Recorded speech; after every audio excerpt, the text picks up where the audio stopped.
I love movies. And I've been lucky enough to make a few in my lifetime. I've also seen how movies have changed over the decades. And there's one particular era of filmmaking that I feel gets overlooked. And those would be the Hollywood blockbusters from the mid-90s to the early 2000s. We all know that cinema ended in the year 2002 when the first Spider-Man film swung into theaters. So I'd like to take this opportunity to explore the great films that showcase the final golden age of Hollywood. I'm Martin Scorsese, and we're about to be stuck in rush hour.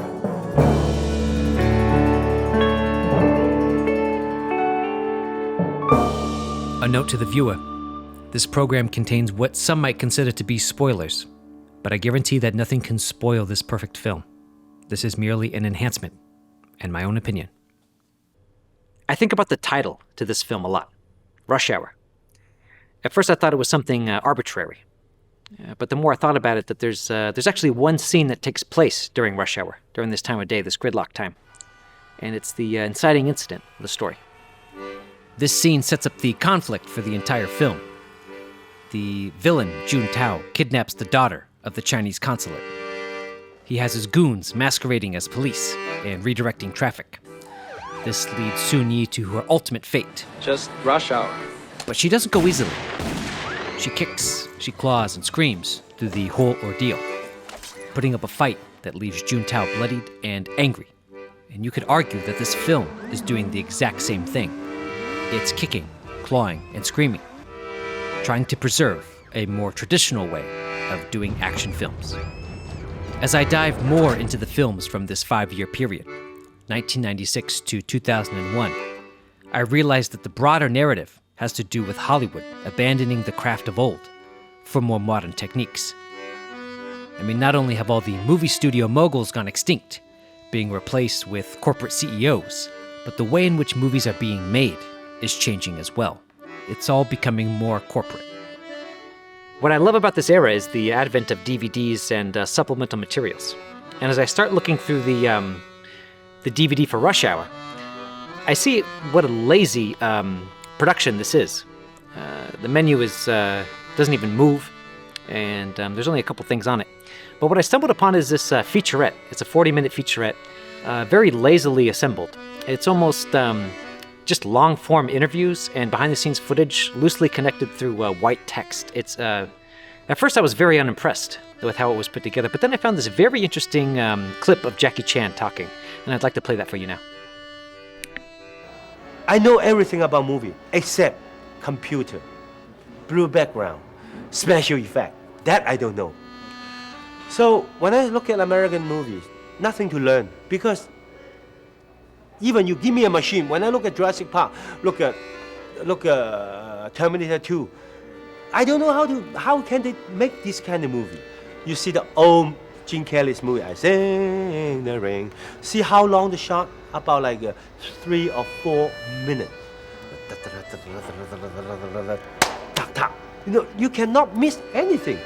You miss one beat, you have to do it all over again. But now in Hollywood, no more these kind of things. So that's what the film Rush Hour is. It's the convergence of different traditions and styles into a bit of a traffic jam, I'm afraid. And so what should be a 30-minute drive home from work ends up being a 90-minute commute. And even though the film grossed over $250 million worldwide, you could still consider it a failed experiment. But what it did give us was Jackie Chan to an American audience. He was 44 years old when they made the picture. After the death of Bruce Lee in 1973, the Hong Kong film community was looking for a martial arts star to replace him. Jackie Chan was actually a stunt double for Lee on the film Fist of Fury. He began acting in films in the 1970s and found a unique mix of physical comedy and death-defying stunts. He credits Buster Keaton, Charlie Chaplin, and Harold Lloyd as influences.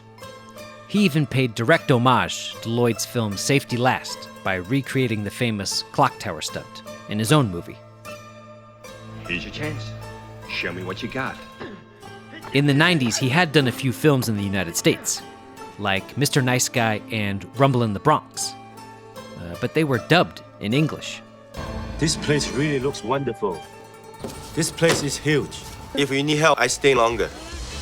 Jackie Chan was still finding his footing in America. It was a young NYU film student by the name of Brett Ratner that would introduce the real Jackie Chan to American audiences. Whatever Jackie does, I do. All of a sudden, you speaking English now, huh? A little. A little my ass, you lied to me. I didn't say I didn't. You assume I didn't. Assume I kick your little Beijing ass right now, man. I ain't scared of you. I know you know that little tricky shit. Come on. I'm not responsible for your assumption. The buddy cop genre had been around for a very long time. Films like Freebie and the Bean and 48 Hours were very big influences on Rush Hour. And Chris Tucker said that he watched every cop film that had a black star in it, so he could try to do something different with this one. He knew he was following in the footsteps of Richard Pryor and Eddie Murphy. Before doing Rush Hour, Jackie Chan was originally going to star in a film with Wesley Snipes called Confucius Brown, in which Snipes and Chan play long-lost cousins who take on a New York street gang. This film, sadly, was never produced. Brett Ratner also credits the 1997 movie Drive as helping pave the way for Rush Hour, the emergence of a new genre named the Afro-Asian buddy picture. In Hong Kong, Jackie Chan had directed and been the stunt coordinator for many of his own films. But when it came time to translate that style to America, a much more litigious and insurance-heavy film industry, there were complications. The stunt coordinator for Rush Hour was a Hollywood legend by the name of Terry Leonard. He worked on such films as Apocalypse Now, Raiders of the Lost Ark, and Conan the Barbarian. We had a little sequence at the Chinese embassy where he comes through a window, and the window's about 30 feet in the air. But to make it a little easier for him and a little more safety conscious, we built a big scaffolding on either side of the window and put a bar across it. And Jackie went out, looked outside the window, and looked at this 35 feet of scaffolding there and 35 feet of scaffolding here, and he says, you Americans, so safe. Terry had his successful way of doing stunts. Meanwhile, Jackie Chan had his own idiosyncratic method that he had developed through years of working in the Hong Kong film industry. So while this film is entertaining, it actually pales in comparison to some of the films that Jackie Chan directed. I always come back to his 1985 masterpiece, Police Story. I mean, just look at some of these stunts. These are incredible.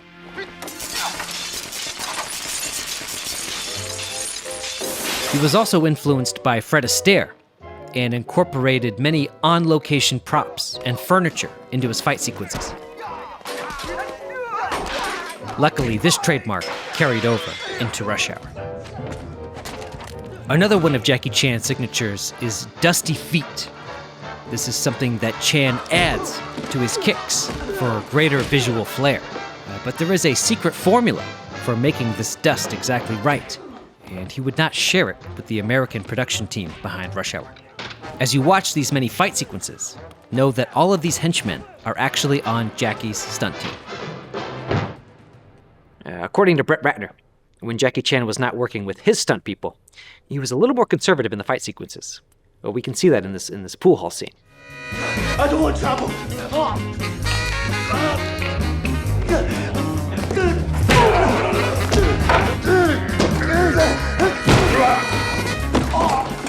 Just another example about how the stunts in this film are actually a watered-down version of what Chan was doing in his home country. Brett Ratner had taken karate as a kid and was obsessed with the movie camera from a young age. He often went to the movies with his Cuban grandfather, who didn't speak English very well. So they would often go see action movies, not needing a firm grasp on the language.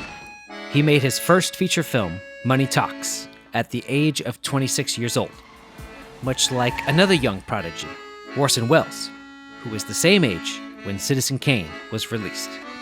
Just like fellow auteur Michael Bay, Brett Ratner started out directing music videos.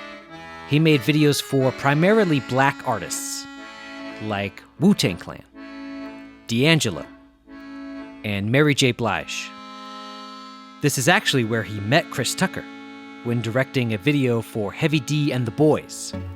Many of his videos feature an opening scene or skit, letting studios know that he knew how to direct comedic actors.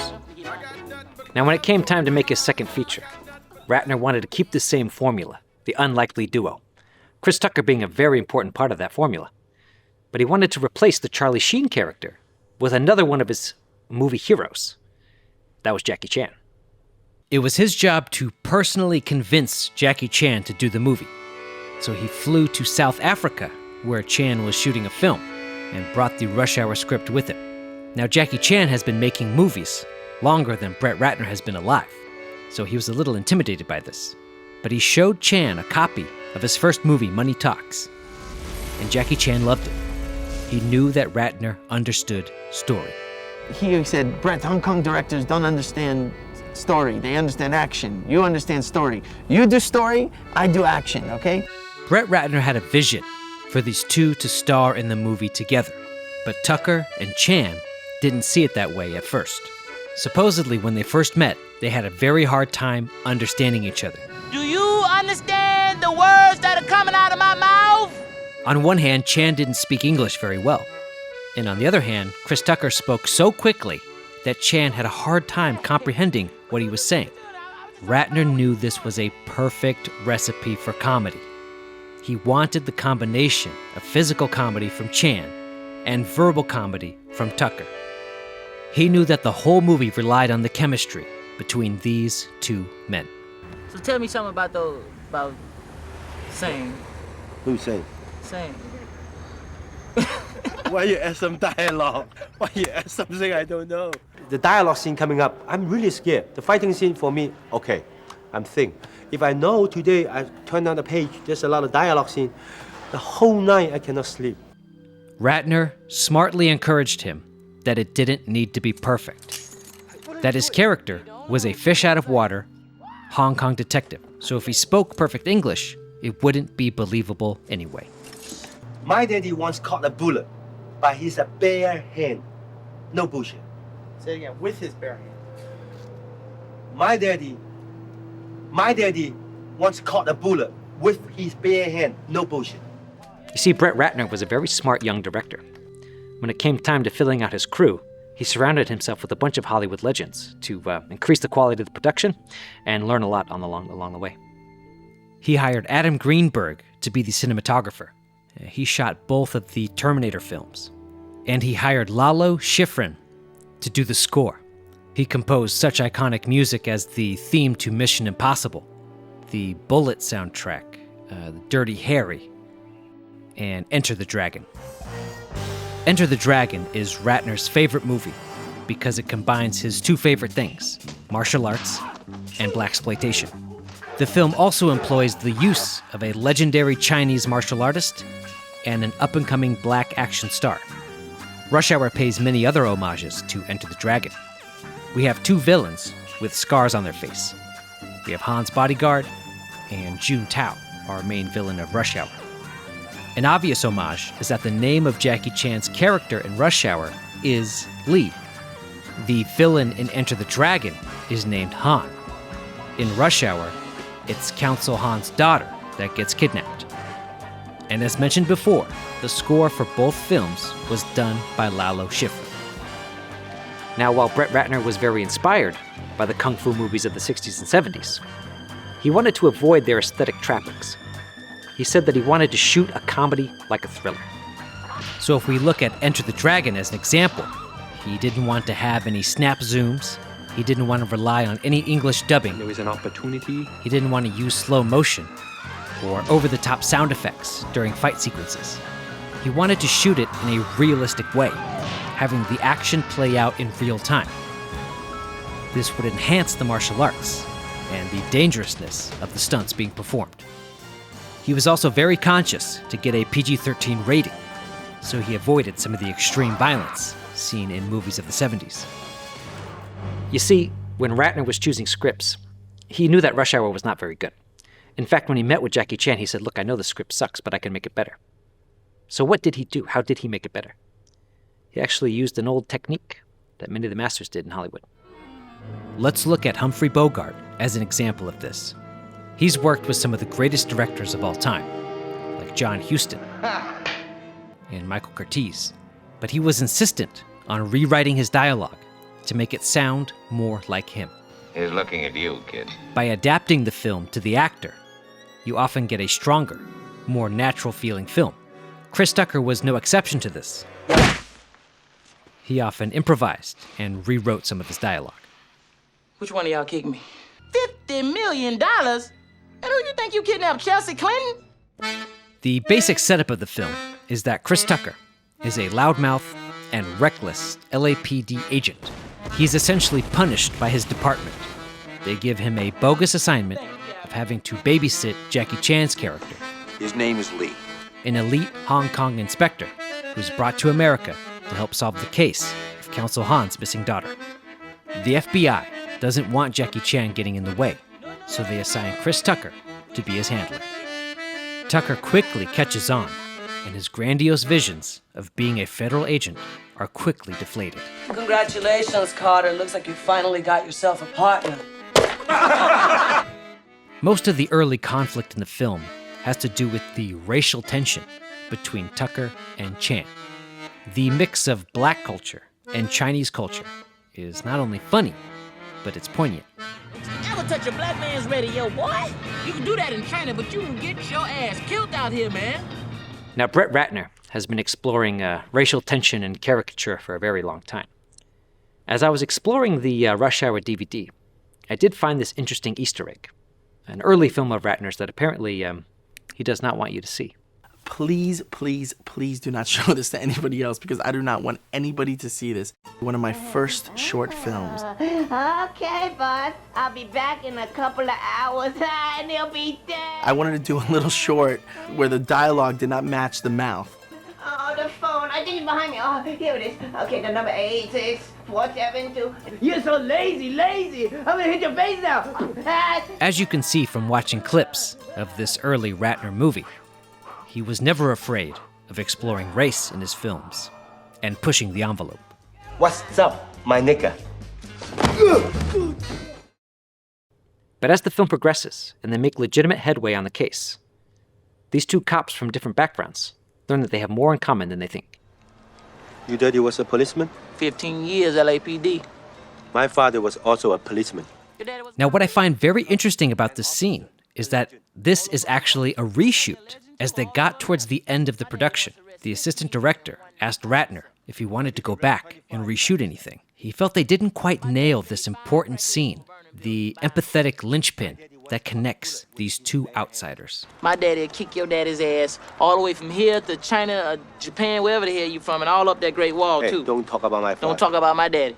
And this scene is right before the big climax of the film. What it is good for? Absolutely nothing. Having a character sing and dance is a technique that's been used countless times in the history of movies to endear a character to the audience.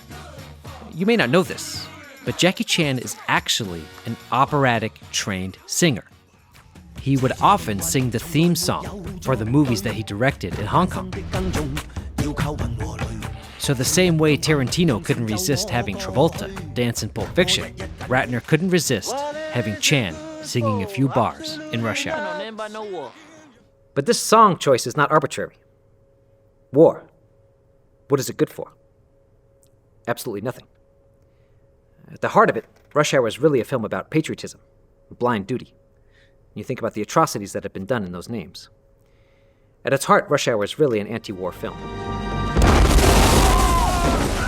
Even though I'm a native New Yorker, I can appreciate a good on-location Los Angeles movie. The city is used like a character in this film, adding to the flavor and atmosphere. They also use it, quite frankly, as a minefield, showcasing some very impressive explosions. And as you can tell by now, this film isn't afraid of having a sense of humor. And Los Angeles is the butt of many jokes in this film. You destroyed half a city block. That block was already messed up. And the film's climax takes place at the LA Convention Center, an iconic and rather large location. But when it gets to the final shootout and fight sequence, they moved the production to Hong Kong and filmed in the famous Golden Harvest Studios. This is where many classic kung fu films were shot, including many of Chan's early work. And because of that, this is actually a very fun and thrilling ending sequence. And as you can see, This is the ultimate sequence where he gets to incorporate the environment into his fights. So by the end of the film, they save the consul's daughter, but some priceless Chinese artifacts are destroyed in the meantime. And the villains always get their comeuppance. Wipe yourself off, man. You dead. We were just coming by to tell you what a great job you did yesterday. And when you come back, there's gonna be an FBI badge waiting for you. Tucker refuses the invitation to join the FBI Take that badge and shove it up your ass. and sticks with his heritage, following in his father's footsteps of being an LAPD officer. He does decide to take a much-needed vacation, setting up the plot for Rush Hour 2, inverting the locations and making Chris Tucker the fish out of water in Hong Kong. There's a scene in the film where they're driving up to a building, and we see a movie theater marquee outside, and it's playing John Cassavetes' film, The Killing of a Chinese Bookie. And originally I thought, oh, this must be an homage to Jackie Chan's heritage. But in fact, Brett Ratner actually wanted to remake that film as his second feature, instead of Rush Hour. He even got John Cassavetes to rewrite the script for him. But that project never materialized, and all we're left with is this movie marquee as an homage. At the end of Jackie Chan's Hong Kong pictures, he would often show bloopers, stunts gone wrong, near misses, and trips to the hospital. Rush Hour followed in this tradition as well, by showing bloopers during the credits. But luckily, there were no major injuries on this film. Rush Hour turned Jackie Chan into a Hollywood star. He was now earning $15 million per picture. And this is what he would get paid on the following 2 Rush Hour sequels. Now, a lot of people don't like the film Rush Hour. They think Chris Tucker's performance is overconfident and cocky. And I thought the same thing too. But then I realized it came from a very honest place, a real place. And as I explored the DVD menu more, I found this little Easter egg.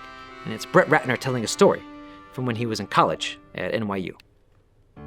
So I was a student at NYU Film School. I didn't know anybody in the movie business, so I decided to send a letter to 40 of the biggest people in the industry and ask for money. So what happened was I went ahead and was ready to graduate, and I get a call from the dean. And the dean said, Brett, you got a call from Steven Spielberg's office. I said, oh, come on, that's not true. I didn't get a call from Steven. He goes, yeah. He said, call this number. I went back to my dorm, I called the number. Then finally, first thing in the morning, I get a call from this woman, Kathleen Kennedy, who I didn't know who she was at the time. And she said, look, we don't finance student films. We don't give money, to NYU students. We give most of our money to USC. And I said, but you don't understand. I'm a Jewish kid like Steven Spielberg. I'm going to be as big as him. You have to believe in me. It's not about the money. It's about the film. Please help me. And we hung up, and then a week later I get a call from the dean, and he says, you got a check from Steven Spielberg. And I'm like, no way. And I freaked out. Here's a copy of the check. Is that incredible? From Amblin Entertainment. I blew up this check the size of my entire wall in my dorm. I carried around a copy of it in my pocket and would show it to girls in the hallways. And I was ready to put Steven Spielberg Presents a Brett Ratner film.